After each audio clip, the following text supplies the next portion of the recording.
Hello दोस्तों, स्वागत है आपका एक बार फिर आपके अपने यूट्यूब चैनल पर।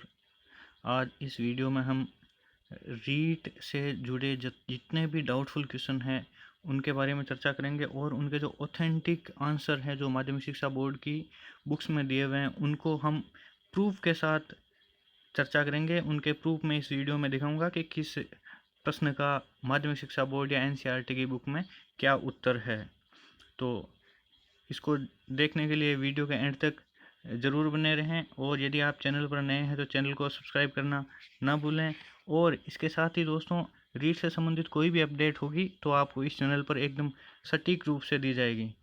इसके अलावा दोस्तों, जल्द ही जो रीट की कट ऑफ है उसके ऊपर एक वीडियो अपलोड किया जाएगा जिसके विश्लेषण का आधार विभिन्न प्रकार के जो डीएलएड और बीएड के प्रशिक्षण संस्थान है वो तथा अलग अलग स्थानों के कोचिंग संस्थान है उनके आधार पर ही होगा। और इसके साथ ही दोस्तों, आपका जो अपना स्कोर है वो और कैटेगरी वो कमेंट बॉक्स में ज़रूर लिखें। तो दोस्तों चलते हैं आगे हम विभिन्न डाउटफुल प्रश्नों की तरफ। तो दोस्तों, पहला प्रश्न यह है कि जो मिड टर्म एग्ज़ाम है वो किसका उदाहरण है। तो दोस्तों, ये निश्चित रूप से योगात्मक मूल्यांकन का उदाहरण है। विभिन्न विद्वान लोग इसके अलग अलग उत्तर बता रहे हैं, लेकिन मैं दोस्तों इसका प्रूफ दिखाता हूँ आपको। ये दोस्तों आप देख सकते हो 70वें व्यापक मूल्यांकन दिशा निर्देश जो है एनसीईआरटी द्वारा विद्यालयों में दिए गए हैं। तो उनमें दोस्तों ये जो पीरियडिकली टेस्ट है उसको बिल्कुल निश्चित रूप से लिखा हुआ है एकदम स्पष्ट कि ये समेटिव इवेल्युएशन है, मतलब कि ये एक योगात्मक मूल्यांकन है। इसके अलावा दोस्तों यहाँ आप स्पष्ट रूप से देख सकते हो यूनिट और टर्म एग्ज़ाम है, इनको समेटिव इवेल्युएशन के नाम से ही जाना जाता है, मतलब योगात्मक मूल्यांकन ही होंगे। तो दोस्तों ये इस प्रश्न का उत्तर बिल्कुल निश्चित रूप से योगात्मक मूल्यांकन होगा। अगला प्रश्न दोस्तों ये है, इसमें विभिन्न विद्वानों द्वारा अलग अलग मत दिए जा रहे हैं। कोई 30 बता रहा है, कोई 40 बता रहा है, तो कोई ये भी बता रहे हैं कि इसका कहीं उल्लेख नहीं है। तो दोस्तों ऐसी बात नहीं है, इसका उल्लेख निश्चित रूप से है। इसके लिए जो दोस्तों एक राज्यसभा के माननीय सदस्य द्वारा जानकारी मांगी गई थी मानव संसाधन विकास मंत्रालय से, MHRD द्वारा। तो मानव संसाधन विकास मंत्रालय द्वारा ये देखो 9 फरवरी 2017 को ये जो है पीटी रेशियो के बारे में जानकारी मांगी गई थी। तो मानव संसाधन विकास मंत्रालय ने बिल्कुल स्पष्ट रूप से लिखा है कि प्राइमरी लेवल पर पीटीआर है वो 30 होगा, अपर प्राइमरी पर 35 और सेकेंडरी लेवल पर फिर 30 होगा। ये निश्चित रूप से दोस्तों ऑथेंटिक जानकारी है और इसका उत्तर 30 ही होगा, आप निश्चिंत रहिए। इसके अलावा अगले प्रश्न की ओर बढ़ते हैं। तो दोस्तों ये प्रश्न बड़ा डाउटफुल प्रश्न है कि निम्न में से कौन सी प्रक्रिया बाल्यावस्था के दौरान सीखने से संबंधित नहीं है। तो दोस्तों इसका उत्तर पूर्व अनुभव कदापि नहीं होगा। फिर टकराते हैं कल्पना, प्रतिबिंबन और तर्क। तो प्रतिबिंबन जो है दोस्तों बाल्यावस्था में सीखने में काम आता है। जैसे किसी बालक से हम पूछते हैं कि 2 और 3 कितने होते हैं, तो उसके दिमाग में प्लस शब्द का प्रतिबिंब है वो अपने आप बन जाता है। कल्पना दोस्तों, कल्पना के बाद ही तर्क की शुरुआत होती है। तो निश्चित रूप से कल्पना तर्क से पहले विकसित हो जाती है। तो इसके अंदर भी आप जो है तर्क शब्द के लिए अंग्रेजी शब्द देखें तो आर्ग्यूमेंट लिखा गया है। जो आर्ग्यूमेंट शब्द होता है वो तर्क वितर्क, जैसे वाद विवाद होता है उस प्रकार का शब्द यहाँ पर काम में लिया गया है। तो ये जो तर्क है वो दोस्तों निश्चित रूप से 11 वर्ष में जो है वो स्टार्ट होता है और 15 वर्ष की आयु तक पूर्णतः विकसित होता है। तो इसके लिए दोस्तों एनसीईआरटी की जो मनोविज्ञान की किताब है कक्षा 11 की, उसमें लिखा हुआ भी है कि पियाजे की संज्ञानात्मक विकास की अवस्थाओं में औपचारिक संक्रियात्मक अवस्था 11 से 15 वर्ष किशोर तर्क का अनुप्रयोग अधिक अमूर्त रूप से कर सकते हैं। तर्क का प्रयोग मतलब 11 से 15 वर्ष में किया जाता है। तो दोस्तों इसका भी मेरे हिसाब से तर्क होना चाहिए, ऑथेंटिक जानकारी जैसी हमें मिल रही है उसके अकॉर्डिंग। अब दोस्तों ये क्वेश्चन है कौन सा रोग वंशानुगत है।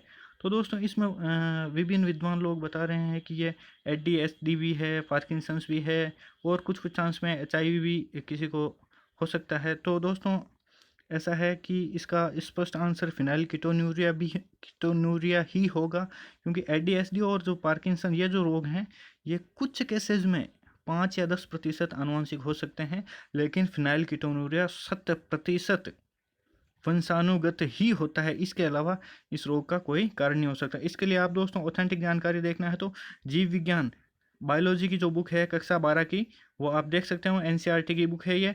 इसमें आप ये देख सकते हैं आनुवांशिक विकार नाम से टॉपिक है, 5वां चैप्टर है। इसमें दोस्तों स्पष्ट रूप से लिखा हुआ है, ये देखिए, फिनाइलकीटोन्यूरिया एक जन्मजात उपापचयी त्रुटि को, जन्मजात यहाँ पर एकदम स्पष्ट लिखा हुआ है, जन्मजात मतलब आनुवांशिक है ये। ठीक है दोस्तों, अब आगे बढ़ते हैं अगले प्रश्न की ओर। तो अगला प्रश्न है जैव विविधता शब्द किसने दिया। तो दोस्तों इसके लिए जैव विविधता शब्द किसने दिया, तो इसमें जो ऑप्शन दिए हुए हैं कुछ लोग डब्ल्यू.सी. रोजन को बता रहे हैं, लेकिन जो ऑथेंटिक जानकारी है माध्यमिक शिक्षा बोर्ड या एनसीईआरटी की बुक्स जो हैं उनके अकॉर्डिंग ये हमने देखा तो उसमें ये ऑप्शन कहीं दिख नहीं रहा है। उसमें देखिए, ये देखिए दोस्तों, ये 12th की जीव विज्ञान की किताब है, तो इसमें जैव विविधता शब्द सबसे पहले एडवर्ड विल्सन ने दिया था। दूसरी तरफ देखें तो दोस्तों इसमें इंग्लिश शब्द दिया हुआ है हु कॉइंड, तो अंग्रेजी में भी हमने रिसर्च किया है, तो अंग्रेजी शब्द में ये देखिए यहाँ पर 1980 which was replaced by the word biodiversity coined by entomologist E.W. Wilson. तो दोस्तों इसका उत्तर निश्चित रूप से मतलब ईओ विल्सन ही है। ईओ विल्सन ने ही बायोडाइवर्सिटी शब्द जो है सबसे पहले प्रयोग में लिया था। तो इसमें जो ऑप्शन में ही नहीं है तो ये क्वेश्चन निश्चित रूप से आपत्तिजनक है, इसे हटाया जा सकता है। अगली बात है दोस्तों, ये दो दशमलव संख्याओं का गुणन समझाने के लिए उचित शिक्षण अधिगम साधन कौन सा।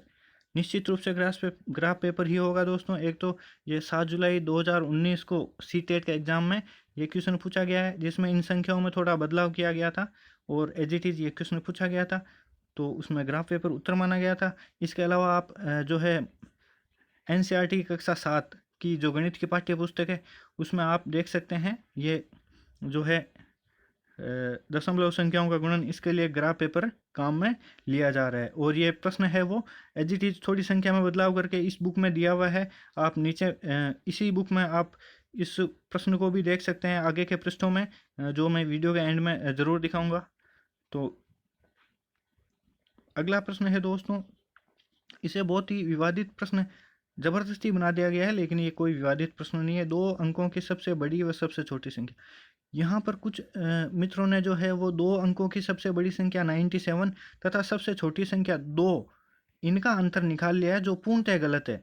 इसमें ये बोल रहे हैं कि स्पष्ट नहीं किया हुआ। तो दोस्तों आपको पता है कोई भी प्रश्न की लैंग्वेज में यदि विवाद उत्पन्न होता है तो अंग्रेजी भाषा का जो प्रश्न है वो मान्य होता है। तो आप देख सकते हैं कि अंग्रेजी भाषा में स्पष्ट लिखा होता है difference between the greatest and the lowest prime number of 2 digit. तो निश्चित रूप से ये ग्रेटेस्ट और लोएस्ट दोनों 2 डिजिट की बात कर रहा है, तो इसमें कोई विवाद नहीं है। इसका उत्तर निश्चित रूप से 86 होगा। 97 और 11 इनमें से इनका अंतर 86 ही होगा, कोई विवाद नहीं है, बिल्कुल सटीक उत्तर है। आगे चलते हैं दोस्तों अगले प्रश्न की ओर। तो डॉक्टर चंद्रा अदम्य साहस की धनी थी। इसमें बहुत विद्वान साथी ये बता रहे हैं कि साहस शब्द भाववाचक संख्या है, भाववाचक संज्ञा है। तो दोस्तों इसमें भाववाचक संज्ञा बिल्कुल नहीं होगा, इसमें गुणवाचक विशेषण होगा। जैसे दोस्तों आपको पता है कि पीताम्बर शब्द एक बहुव्रीहि समास का उदाहरण है, लेकिन उसी शब्द को हम वाक्य में प्रयोग करते हैं कि साधु राम नाम का पीताम्बर तन पर डाले बैठा था। तो यहाँ पीताम्बर शब्द का अर्थ बहुव्रीहि में नहीं हो रहा है, यहाँ रेखांकित शब्द पीताम्बर है यदि, तो वो पीले वस्त्र के लिए प्रयोग हुआ है, वहाँ क्रमधारय समास होगा। उसी प्रकार यहाँ साहस की धनी शब्द में ये देखो गुणवाचक विशेषण है, इसकी ऑथेंटिक जानकारी एज इट इज वाक्य आपको दिखाता हूँ मैं, बुक में आया हुआ है ये। डॉक्टर चंद्रा अदम्य साहस की धनी थी, वाक्य में साहस शब्द डॉक्टर चंद्रा की विशेषता बता रहा है, वह गुणवाचक विशेषण है। तो निश्चित रूप से एक क्वेश्चन डिलीट नहीं होगा और इसमें 100% उत्तर गुणवाचक विशेषण ही होगा। आगे बात करते हैं दोस्तों नेक्स्ट क्वेश्चन की। तो ये दोस्तों ये बहुत ही कन्फ्यूजन वाला प्रश्न है। शिक्षक श्यामपट्ट कॉपी या स्लेट पर अक्षरों को लिख देता है और छात्रों को कहता है कि इन अक्षरों को देखकर नीचे स्वयं उसी प्रकार अक्षर बनाएं।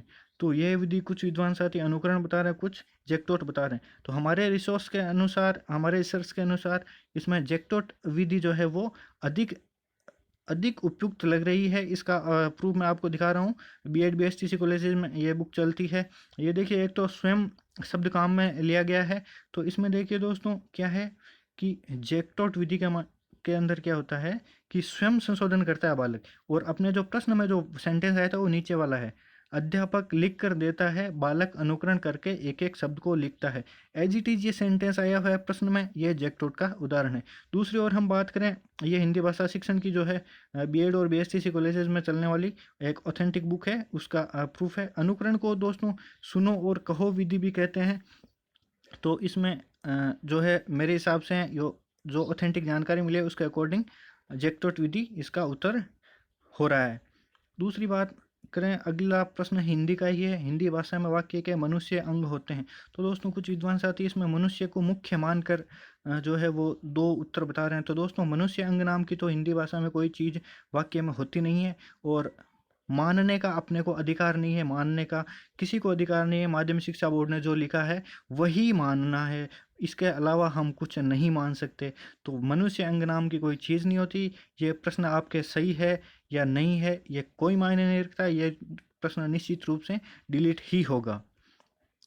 आगे चलते हैं दोस्तों। तो ये देखिए जो क्वेश्चन आया था ग्राफ पेपर वाला, तो ये दोस्तों देखिए 0.3 इंटू 0.4 को जो है मल्टीप्लाई करने के लिए ग्राफ पेपर का यूज़ है, वो उसी बुक में एनसीईआरटी की बुक्स में ये क्वेश्चन दिया हुआ है। तो दोस्तों वीडियो कैसी लगी, अच्छी लगी तो लाइक करना ना भूलें, और अपने दोस्तों तक की ज़रूरी इन्फॉर्मेशन है तो शेयर करना ना भूलें, और अपना स्कोर कमेंट बॉक्स में ज़रूर लिखें। धन्यवाद दोस्तों।